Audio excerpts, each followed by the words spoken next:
right, our recording has started. Good evening, everyone, and welcome to the regular meeting of the Board of Trustees of the Warrenville Public Library District. Today is Wednesday, February 17th, and it is 7:01 p.m. I'd like to take a roll call of the trustees. Trustee DeRocher. Here. Trustee Lazan. Here. Trustee Ritzika. Present. Trustee Stull. Here. Trustee Warren. Present. Trustee Richardson will be excused absence. Trustee Pika is also present, and we are joined by the library director, Sandra Whitmer. And we also, I'm just going to say, we have on the call with us several of the management team. Excellent. So Cynthia Mikowski is here, Jackie Davis, Jamie Perpich, and Kathy Gatos, and Paul Culverston is also with us. And welcome to all of you. We're glad to have you. This meeting is held as a virtual meeting, given that the Illinois governor has declared the coronavirus pandemic a disaster. I have determined that an in-person meeting is not practical or prudent because of this disaster. Okay, and at this time, we need to approve the agenda. As I understand it, Sandy, we can eliminate the closed session and move that to new business, that topic to new business? Yes, and I can just report on it as a discussion item. Actually, it would go under the regular agenda as Regular. Hello, go ahead, please. Is someone? I move that we approve the agenda as amended.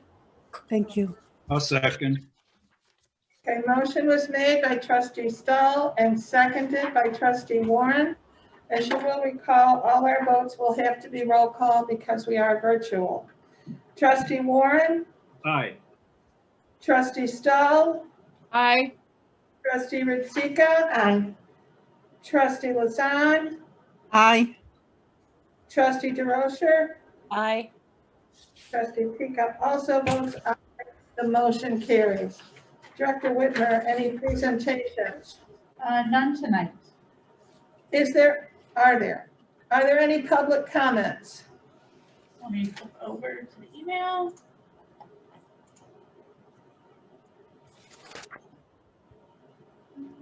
We do not have any comments from the public.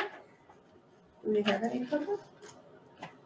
We do have, I will say Gail Smith is also here. She's an employee. And then we have one other member of the public on the call. Okay, so hearing no comments from our public, any correspondence? No correspondence to share. Okay, and then if the secretary could please read the consent agenda. Consent agenda. A, approve minutes of the January 2021 regular board meeting. B, receive and file financial report for January.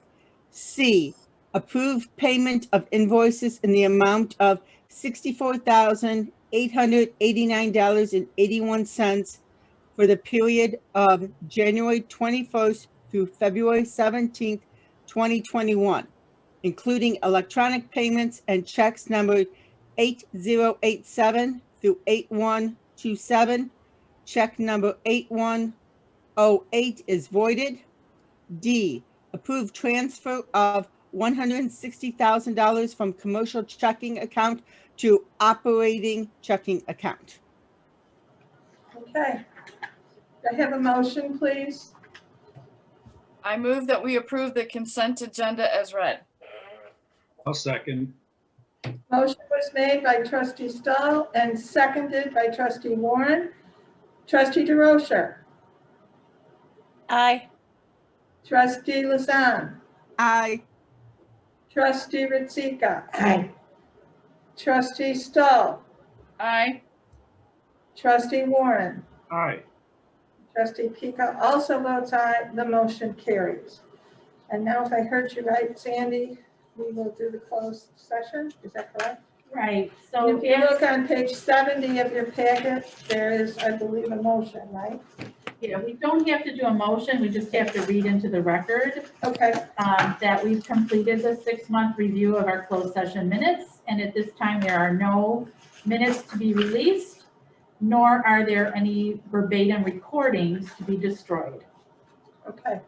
That's all, unless And anybody that's has questions. sufficient, the way Yes. you did that? Yep. Excellent. Is there anything to add to Sandy's reading that into the record at this time?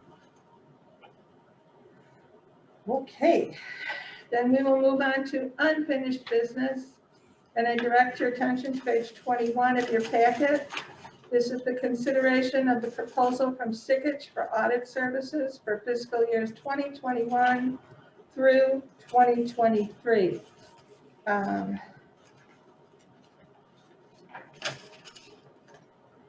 Repeat the page number. 21, please. That's right. I'll read the motion. Please. Accept the Sikich LLC revised proposal for audit services for fiscal years 2021 through 2023 and authorize library staff to execute engagement letter for fiscal year 2021. Now I have a question before we go. We had a motion from last on the table still that was made by trustee Ritzika and trustee Stull. Do they not need to withdraw that They motion? do. It wasn't it withdrawn? No. No, It was Okay. not. So do you withdraw? I withdraw. Trustee Stull? I withdraw. Okay.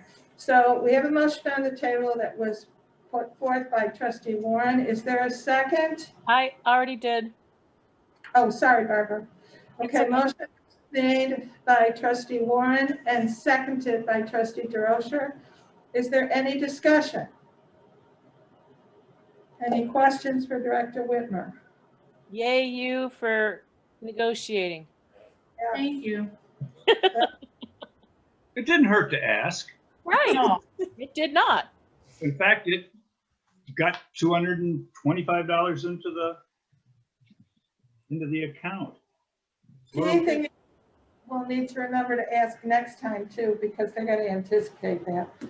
and I will say that I have learned since that time that these rates are very much on target for libraries of our size. Yeah. They're very comparable, so we are in good shape, but they were happy to reduce the fee. Mm. All right. Any other discussion? If not, trustee DeRocher, Aye. trustee Lazan, Aye. trustee Ritzika, Aye. trustee Stull, Aye. trustee Warren, Aye. trustee Pika also votes aye. The motion carries. Proceed to new business. First item is on page 23 of your packet. This is to review the staff report on serving our public 4.0 standards for Illinois Public Libraries, chapters 7 through 13, for the per capita grant application. This is a discussion only item, and I think it'd be appropriate, Director Whitmer, if you lead the discussion, please.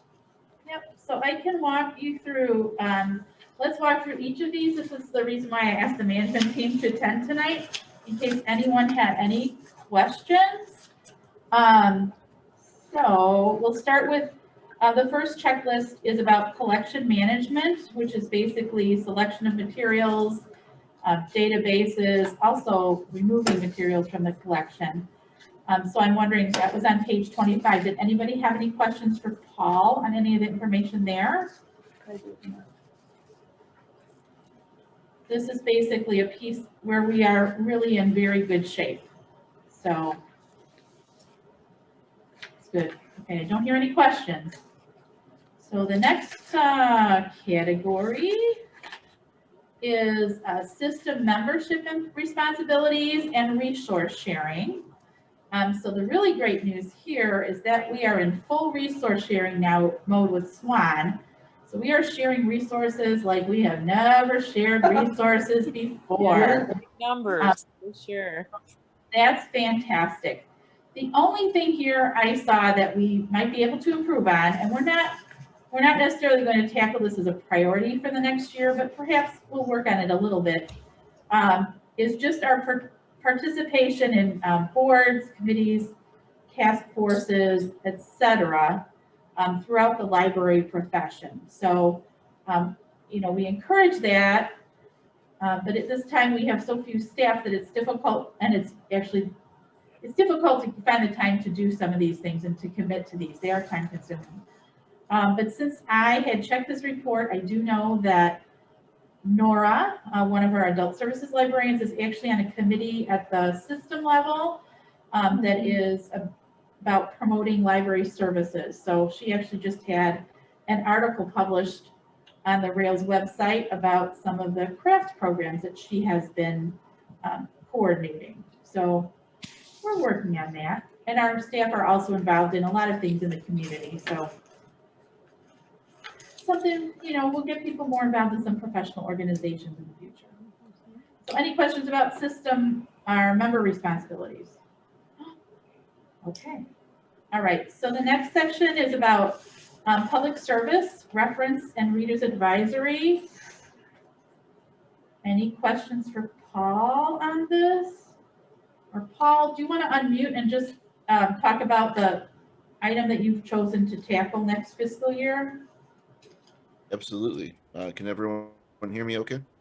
Yes, sir. Hello, everyone.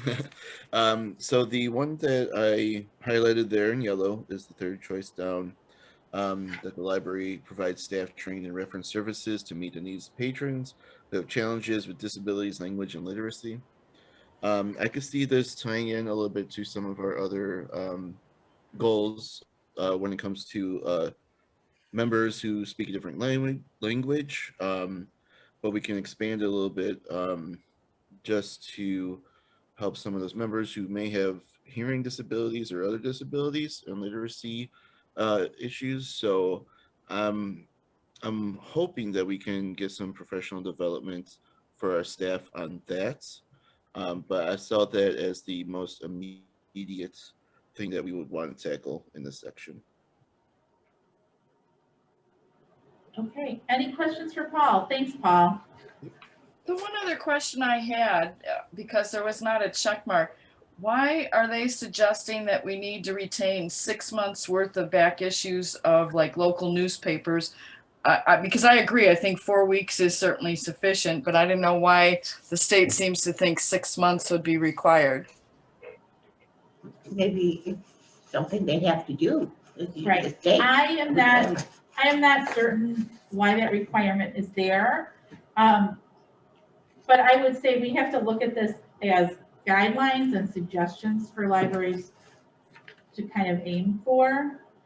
So I don't see that it's necessary in terms of what people are asking us for. We rarely get requests for things that are 4 weeks back, let alone 6 months. And I asked Paul, we don't have access to these local newspapers in their digital formats. We do have access to some broader, I think we probably have access to the Chicago Tribune or the Sun-Times at least through some of our databases, but this is definitely something we could monitor, and if the need arises, then we would revisit this. Paul, would you agree? Absolutely. Yeah, I haven't heard much demand for past issues of newspapers, but if we do, we can definitely considering housing 6 months worth. Okay, like I said, I just didn't see it checked off, and I just noticed it seems like sort of an extreme difference between, you could say, what we're doing and what seems like the state seems to think is a good idea. Right. So we'll see, we'll just continue to monitor that. All right, any other questions for that section? Okay, great. So the programming checklist is Paul, this month's checklist fell heavily to Paul and his team. So you can see that for programming, Paul is following kind of the same theme that he had for reference services, to make sure that provisions are made to enable people with disabilities to participate in our programs. And then the availability of that type of provision gets noted with other information about the program. So we'll probably be adding a statement to our newsletter copy about that. And I believe that we will probably just have one of our public services employees serve as our accommodations coordinator, and they would be responsible for any accommodations that would be needed by someone attending our programs. So did anybody have any questions about the programming checklist? No?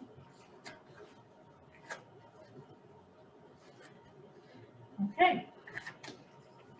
So then we have our youth and young adult services checklist. And you can see again, it's about training the staff, providing accommodations for people with disabilities.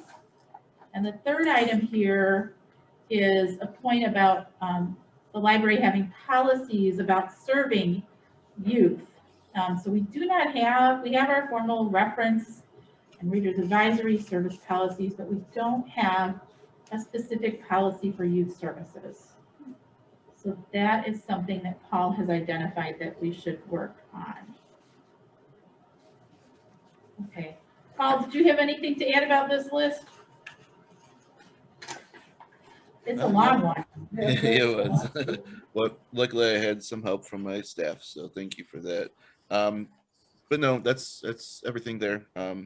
I'd be happy to answer obviously questions after the meeting or through email as well if need be about it.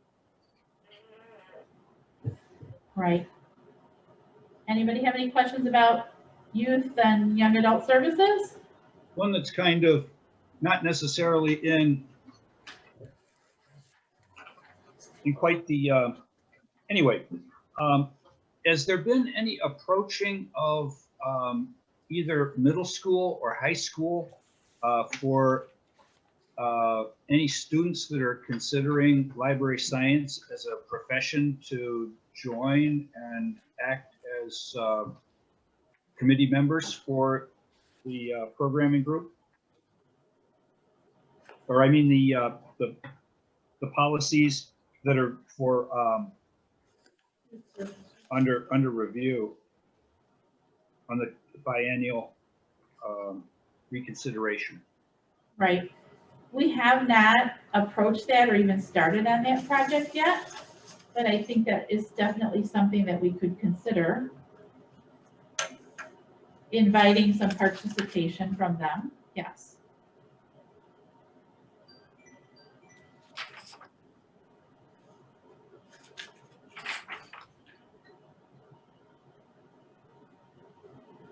And I'm sure we'll start with reaching out to other libraries to see some sample policies from other libraries and how they've approached that, documenting policies for children.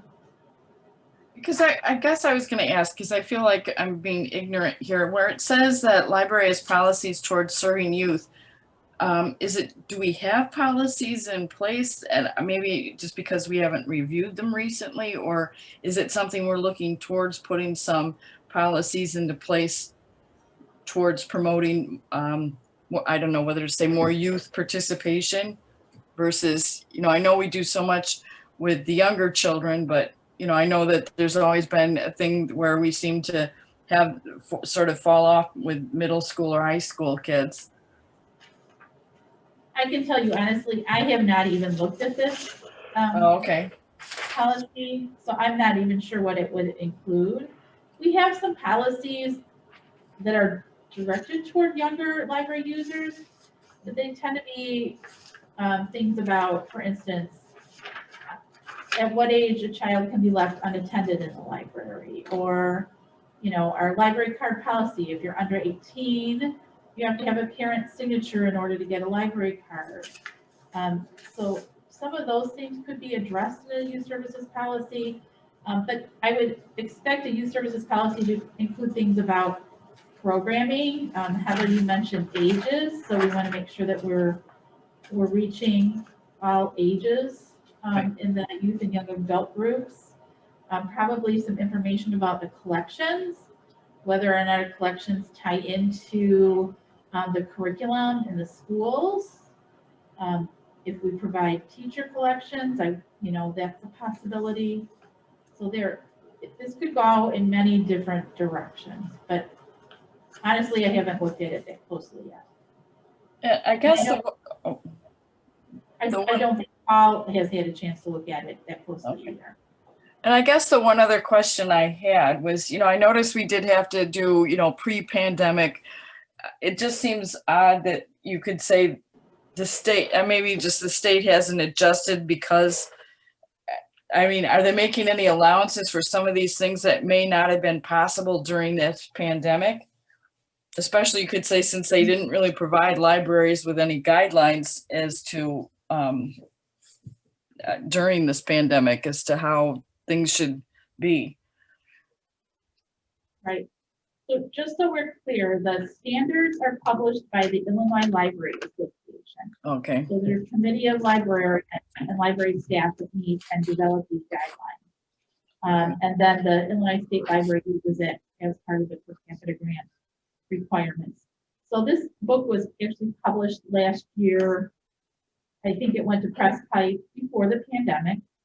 So there have been no accommodations for pandemic. It's just how we've noted some things Mm-hmm. to say really, in pre-pandemic times, we met a lot of these guidelines.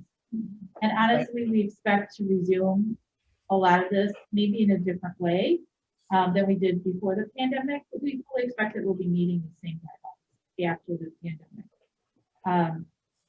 But I think that what the state library really wants to see here is that we reviewed this, we meet things, and there are things that maybe we don't meet right now, and we have a plan to try to address those gaps. Okay. So they just want to know that we're aware and we're looking for improvement.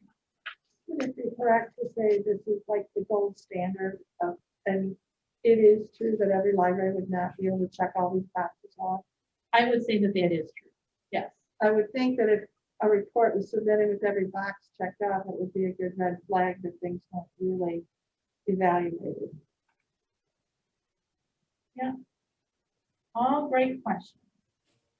Okay, anything else about the youth and young adult services section? One more thing.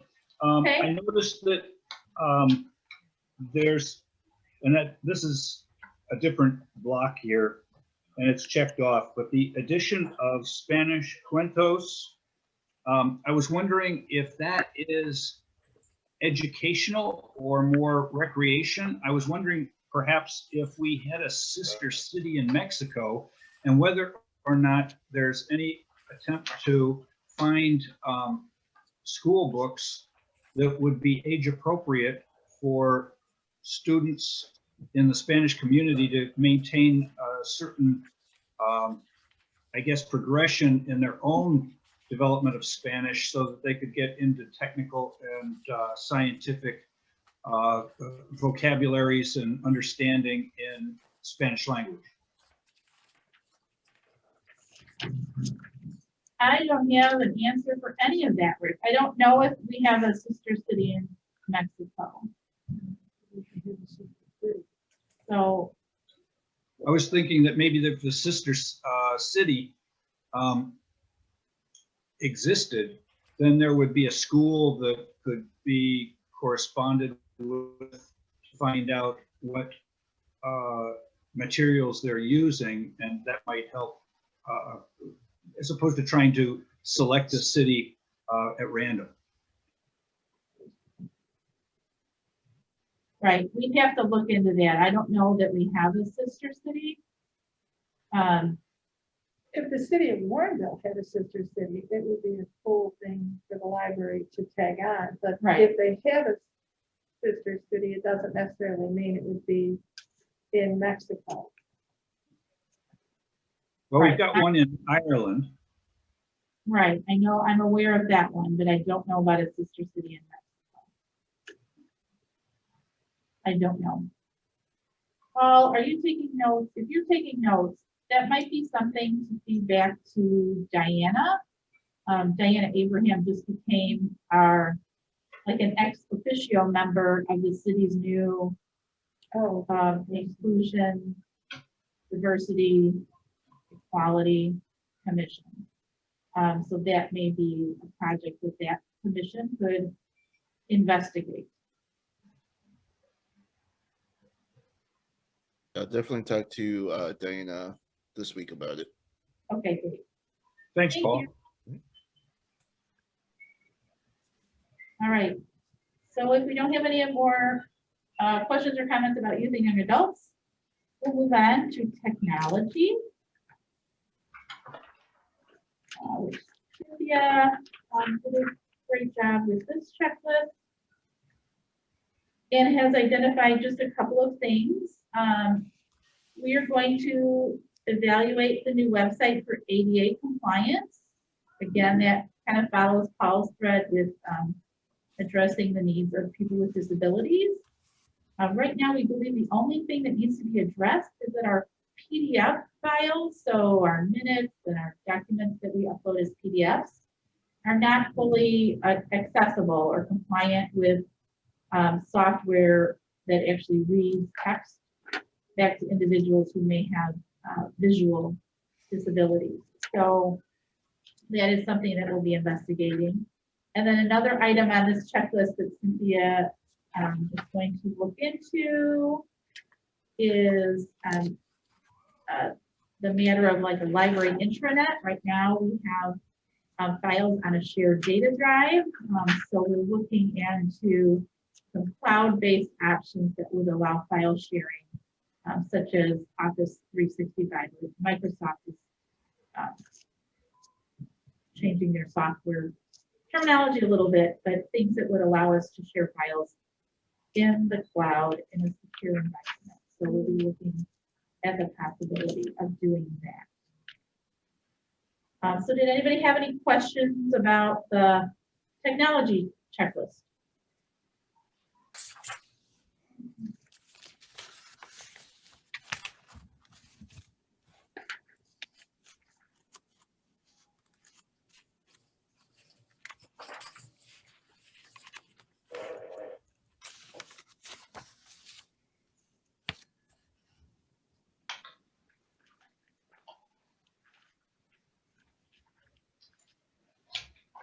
Okay, doesn't sound like it. Okay, so I believe the last checklist is marketing, promotion, and collaboration, which Kathy Gatus reviewed for us. Thankfully, we meet most of the items on this checklist. The one thing that we're going to try to address next year, which I think you will all be happy about, is the item that says the board, administration, and staff conduct an annual library walkthrough. Oh, nice. So I think what we'll probably do instead of just an annual walkthrough, we'll have the department managers come in on a rotating basis to provide an update on their department's priorities, what things they've accomplished, and their challenges at least once a year. And then if these pandemic safety concerns get resolved, each of those updates would include a tour of the building, especially if there is something to point out in a particular area that's happening in a department. We did something similar to that in the past. Yeah, didn't we used to do that at one time, or Yes, we've done it in the past, not on a regular basis, I would say, but I don't think it's a bad idea to do that occasionally. right?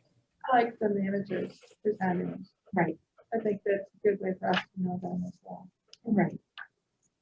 Kathy, did you have anything to add? I should have asked Cynthia if she had anything to add for her report. Did either of you have anything you wanted to add?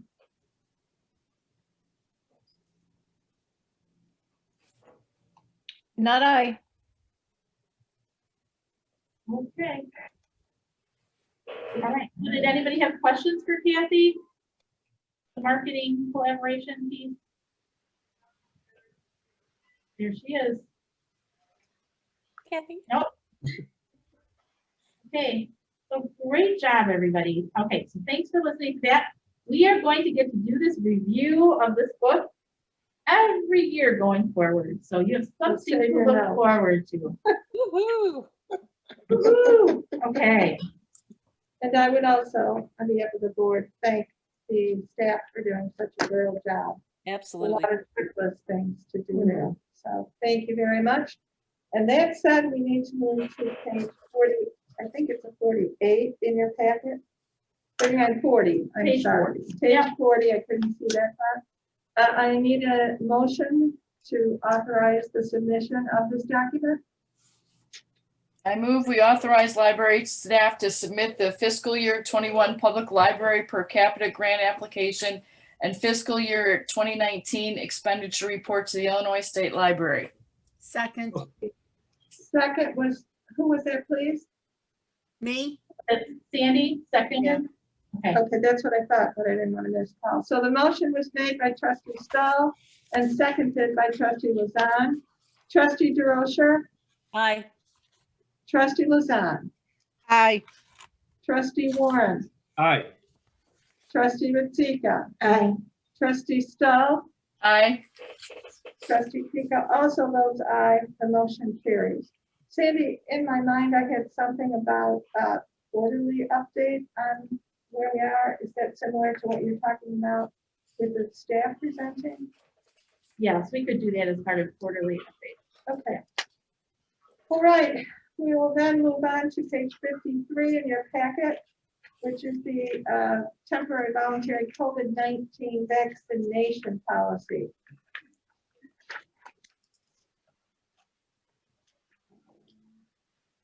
So can I, before someone makes a motion on this, I just wanted to point out, I sent an email yesterday. Mhm. I wanted to thank Heather Stull for reaching out to me because I think her suggestion definitely makes this policy a little bit stronger.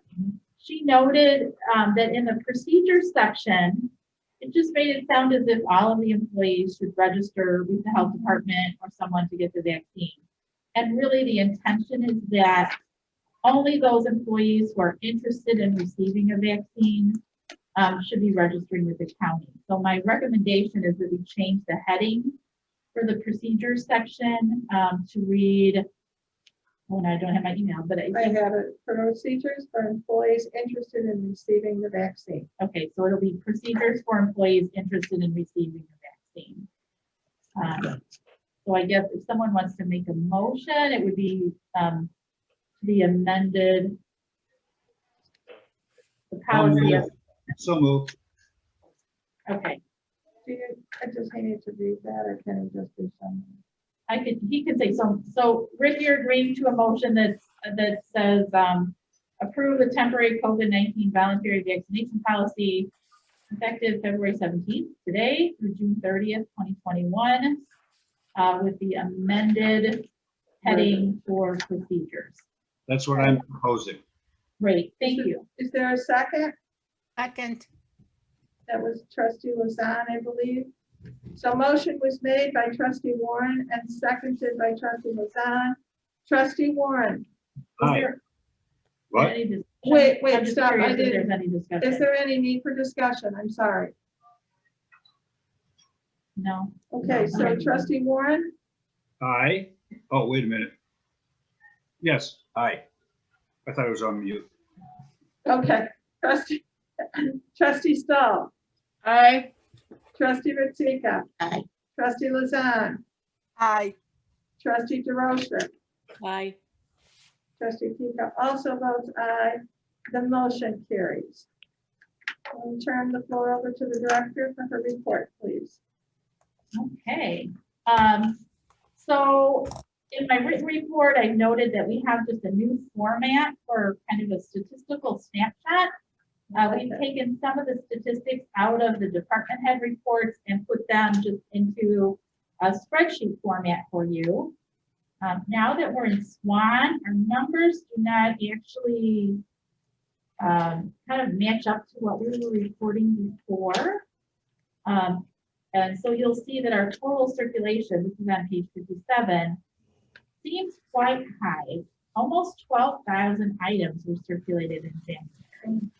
But that includes not only our items that are checked out here at our library, but also renewals and items from other libraries that were checked out here at Warrenville. So the last number, 1,420, that was the number of items that we received from other libraries for our members, that Warrenville cardholders checked out here at Warrenville, That's a lot. which is phenomenal. It used to be a manual process to do, these would be considered incoming interlibrary loans. Used to be a manual process to do those things, and we would get somewhere between 200 to 250 in an average month. So you can see how much, this is that resource sharing I said that has just increased by leaps and bounds. And then in the interlibrary loan section, you can see that we actually sent more than 1,400 items of ours out to the other libraries. So really, the resource sharing is happening almost on a one-to-one basis with the other libraries, which is really wonderful. So that's a success. If you ask our shelvers and the people who check every item, they're getting bins and bins full of materials every day. So the workload for this resource sharing has landed very heavily on their shoulders, and they are working very hard to keep up with things. So that's an area that we may want to increase some of our staff hours in the future. But you can see the statistics are here. Take a look at different. So every month I'll just add a column for the previous month so you can see some comparative data. And as we collect data over time, we'll be able to do comparisons to previous fiscal years. But it's going to be a little bit different for a while. I'd like to propose that we get inline skates for the pages. Oh, I don't think Jackie would like that for workers' compensation reasons. But I guess some that probably would love it. They zip around here. They're already zipping around here, but they'd be going even faster. The other thing that I would note here, programming, the programming numbers are really, considering the situation that we're in, our programs are doing really quite well, I think. So that's been fabulous. We've got a couple, our Zoom license only allows 100 participants. And I believe that the Pete Seeger concert maxed out the license. I think there may have been one other program that maxed out the license. I could be wrong, but you know, there have been a couple programs that have actually hit that top number. Marshall Fields, maybe. Could be Marshall Field, yes. I saw that one. That was good. Okay, and then our visitor count, we had more than 2,400 people come into the library for grab and go. And I have 104 curbside pickups. Jamie, is that the right number?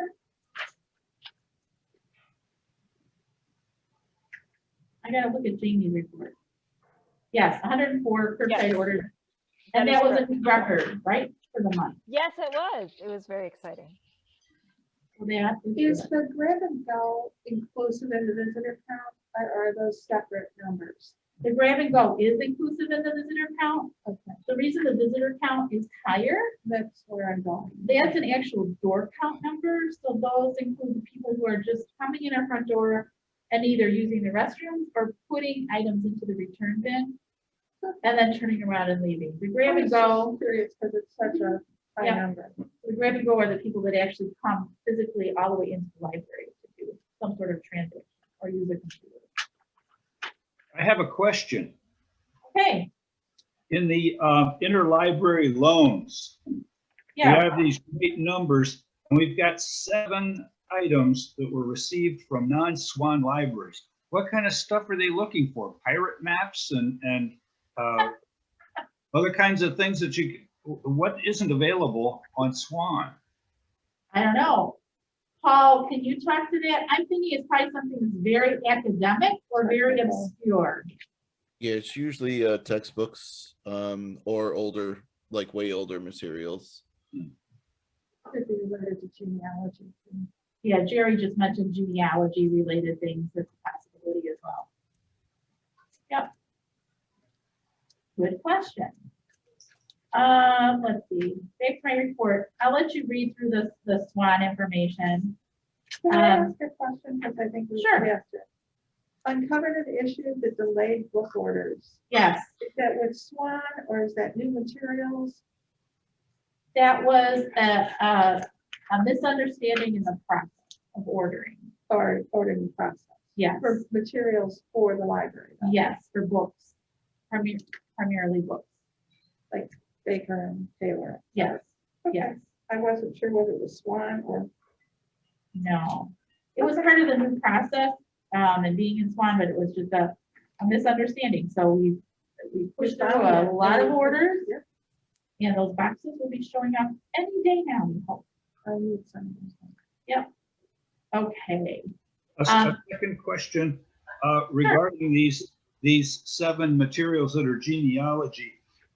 Didn't we once upon a time have a program on genealogy? It seems that what with everybody stuck at home doing stuff that requires less physical activity than what we might like, that might be a good program to schedule at some point in time. Intro or maybe intermediate genealogy. I just want to point out, I don't know for sure those were genealogy. I just. Well, no, but still, it might be something that would be of interest to people that are cooped up with less to do than what they'd like to, and they maybe had thought about this over the years, and now might be just the time to do it. so we can certainly note that. I think that our programs are planned out through the end of May. So certainly, I think Paul can write that down. It might be something that we might want to promote the use of our genealogy databases. Certainly, that could be something that we could talk about at some point, whether it's through e-news or through the website. Thank you. Sure. Then as far as the pandemic activities and the updates, as you all know, Region 8, which is DuPage and King counties, returned to phase 4 of the Restore Illinois plan. So last Monday, we added a few tables to the floor. They're definitely spaced quite a distance.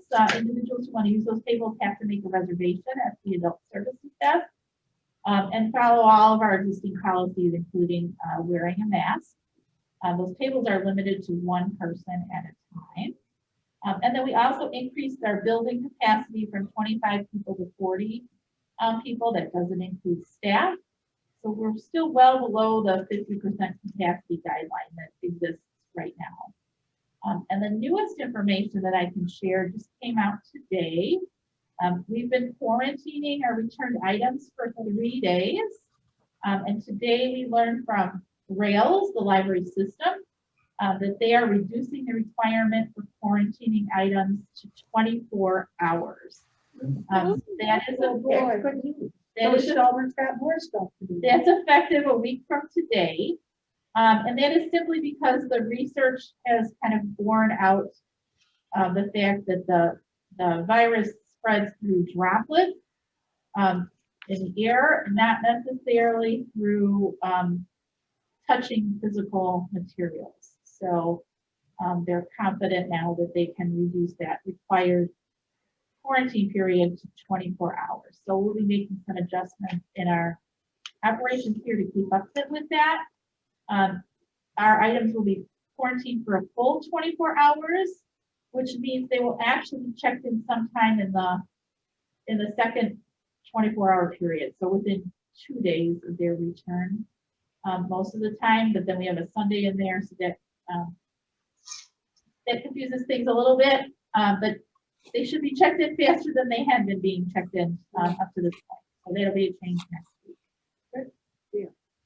And then I shared a nice note that we received from one of our members that I thought was quite nice.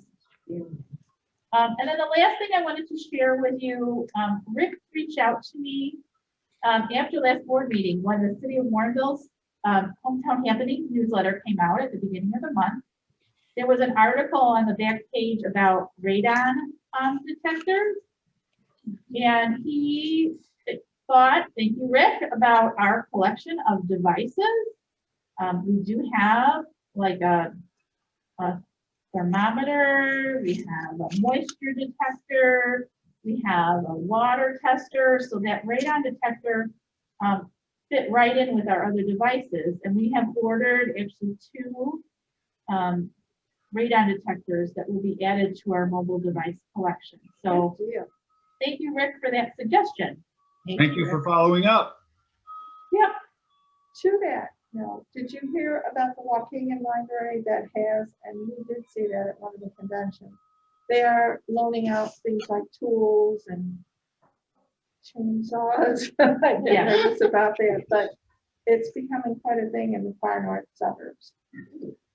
Yeah, So I'm not sure I want to be handing out. Isn't things. there a liability to handing out That's mine. papers. chainsaws? Or That is question was would our asked, insurance go up for all the those type of interview things? that I heard, that question was asked, and because of the paperwork and the fact they have to leave a monetary deposit, Mhm. that somehow helps with liability issues. Yes. Okay. Anything else from you, Sandy? Nothing for me. I would ask if you heard any more about I know I read it somewhere, the library staff being promoted in the list of being able to be vaccinated. Oh, we have not heard whether the county is going to include library staff in in either 1B or 1C.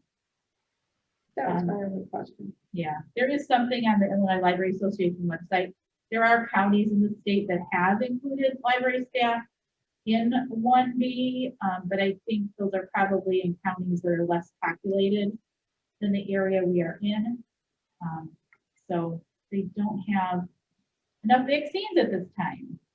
But it's not to say that the Department of Public Health might not change their mind, or the CDC might not change its guidance.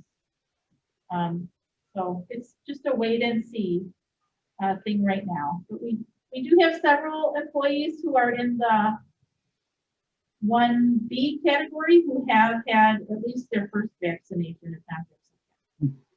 Oh, So very good. that is good to know. I did see where there was a story on the news about Chicago public libraries where their librarians were trying to get into the 1B, and I think they said something like 6% of their employees actually had COVID-19. Wow. So I was like, so I guess they were pushing. I guess there's really no word from the city as to whether or not they were going to or not. So. Right. Not sure. Okay. All right. You want to go through the department head report? Certainly. Everybody's here, so if anybody has questions about the department head report. Department heads report, start on page 59. But before we leave Sandy's report, Yes. I would just like to say that, Sandy, I've really appreciated getting your email updates on your The development plan, or whatever we call this, yeah. I've really appreciated that, and I'm glad to hear that it's helpful to you. That's all. Yeah. Thank you. So, thank you. You'll get more. Good. Anything else for Director Whitmer? Otherwise, as I stated, page 59 and begins the departmental head reports. Anybody have any questions?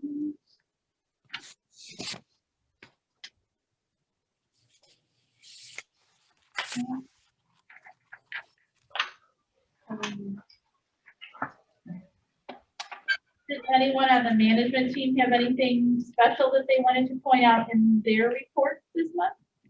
I just want to say I ordered a pair of Bernie's mittens. Oh, Totally unrelated, but That picture.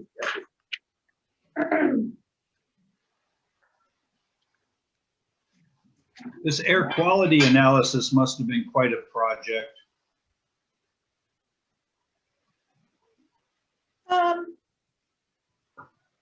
The recommendations, though, is standard. There's little needed to be done by the library during the process. It's more the vendor who does the work and then provides the report.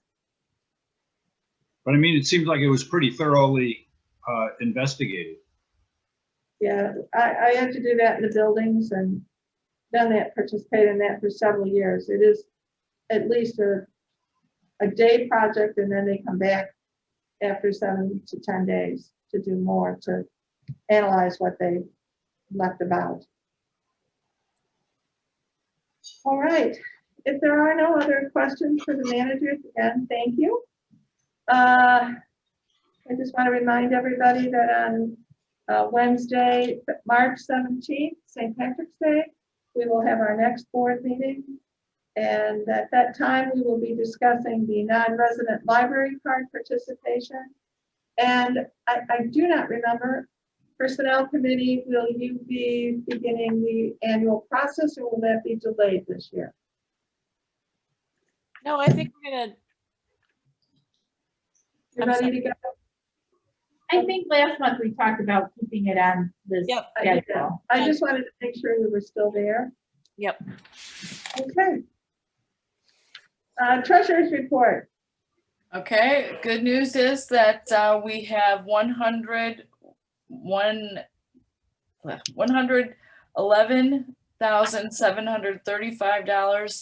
$111,735.11 in our developer donations that are being held by the city of Warrenville. Is this for this next year, or is this including what we already used for our paying off our bond debt for this last year? So, this dollar amount is after the principal and interest payment that was made in December. So, that money has been removed from this fund, so this is what remains. And then, but we do have an interest payment coming up in the spring that will come out of this amount. I believe it's about $15,000. Okay, But I do think that there are additional developer donations probably coming into this. and do we have any further updates yet on the TIF calculation for the what's due the library, or? I do not. I looked at some numbers in terms of how many people we are surveying, and it doesn't look as if, according to our library card numbers, as of the time of our request last year, we had more library account holders in 2019 than we did at the time the TIF districts were established. So it looks as if we are not even eligible for a reimbursement for the year that we requested. But we'll review that each year going forward. Okay, But as far as the calculation of that reimbursement, no, there hasn't been an agreement on that amount. okay. Anything else regarding the treasurer's report? Does the secretary have anything to report? Everything looks good. And as you heard previously, the Personnel Committee will be presenting at the next month meeting. Trustee comments that you have not already expressed? Anything further? I just had one question. I know this will probably come up on a later meeting, but what is when do we have to start submitting our economic interest statements to the county? When you get the email. Yeah, they usually send us an email, which I have not seen yet, but I believe those are due, we have my calendar, May 1st. May 1st, thank you, or April 30th. Okay, So So start they watching typically, your that's good that email. you asked that, because we typically get an email from them around the 1st of February. But I have not seen that. okay, They may be behind, Yep. as every other institution is. Just be thankful we don't have to report to IDES. Okay, if there's no other commentary, questions, concerns, suggestions, or topics for conversation, I would ask for a motion to adjourn, please. So moved. Second, Second. Okay, I did not hear who was that came from. Who was first? Lex and me. Barbara. I think it was Barbara as well. Okay. Motion was made by trustee Warren and seconded by trustee DeRocher. Trustee DeRocher, Aye. trustee Luzon, Aye. trustee Warren, Hi. Trustee Stoll, Aye. Trustee Rizika. Aye. Trustee Pika also votes aye. This meeting is adjourned. Thanks, folks, and thanks to the staff for attending. Sherry? Night, everybody.